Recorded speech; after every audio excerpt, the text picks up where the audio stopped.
Hai,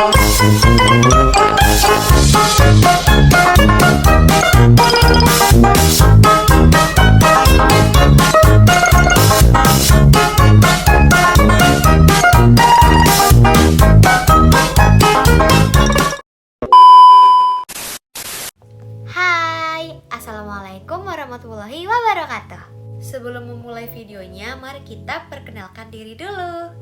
Saya Nisha Aurelia dengan akhiran NIM 1046 dari Fakultas Kedokteran Gigi dan Ilmu Kesehatan, Program Studi S1 Kesehatan Masyarakat di Universitas Prima Indonesia.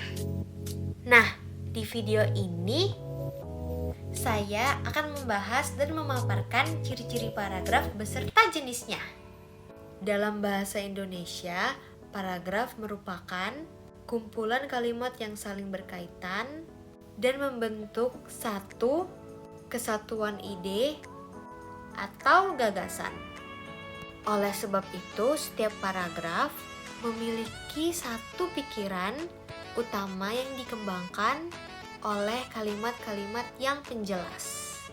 Selanjutnya kita bahas ke jenis-jenis paragraf.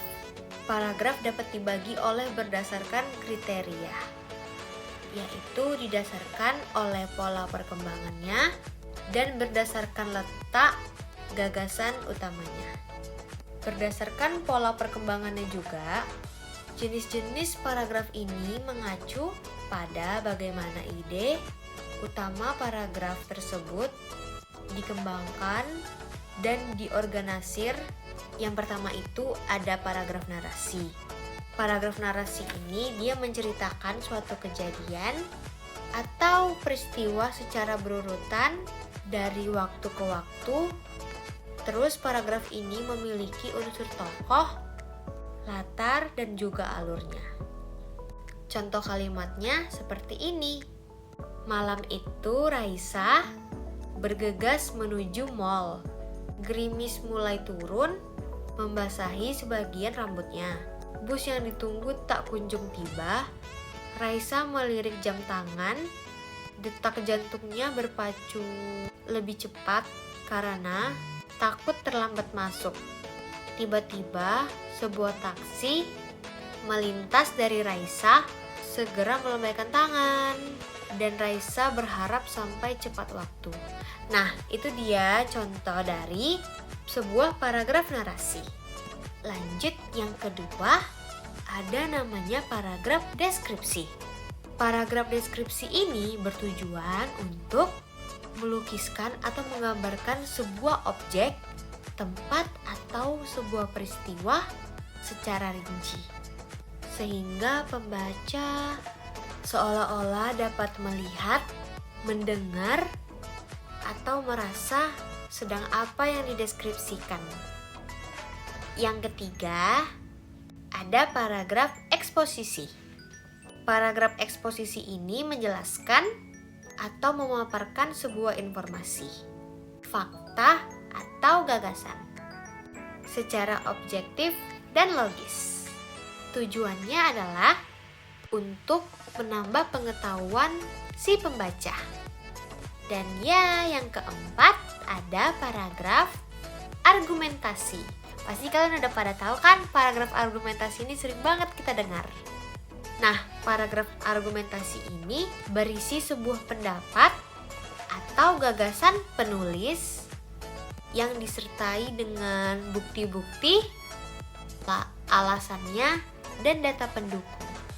Tujuannya ini, paragraf argumentasi untuk meyakinkan si pembaca agar menerima sebuah pendapat dari penulis. Yang kelima, paragraf persuasi. Pasti kalian jarang banget kan dengar sebuah paragraf ini yang namanya paragraf persuasi ini. Paragraf persuasi ini dia bertujuan untuk mempengaruhi atau membujuk pembaca agar melakukan sesuatu atau dia menyetujui suatu gagasan. Paragraf ini sering nih menggunakan kata-kata yang mengajak dan membujuk.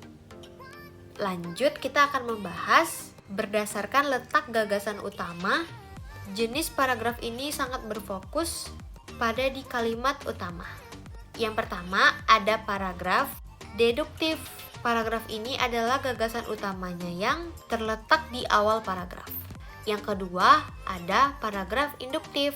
Paragraf induktif ini adalah paragraf yang gagasan utamanya terletak di bagian akhir. Yang ketiga ada paragraf campuran atau yang disebut dengan deduktif dan induktif. Paragraf campuran ini adalah paragraf yang gagasan utamanya terletak di awal dan di akhir paragraf. Yang keempat, ada paragraf ineratif. Paragraf ineratif ini adalah paragraf yang gagasannya terletak di tengah paragraf. Jadi, memahami jenis-jenis tadi yang paragraf yang aku ucapkan, ini akan membantu kalian dalam menulis dan memahami teks dengan lebih baik. Terima kasih sudah menonton video ini sampai selesai. Semoga apa yang saya sampaikan dapat menginspirasi kalian dan mudah dipahami dan menambah wawasan kita semua. Oke, terima kasih. Sampai jumpa lagi.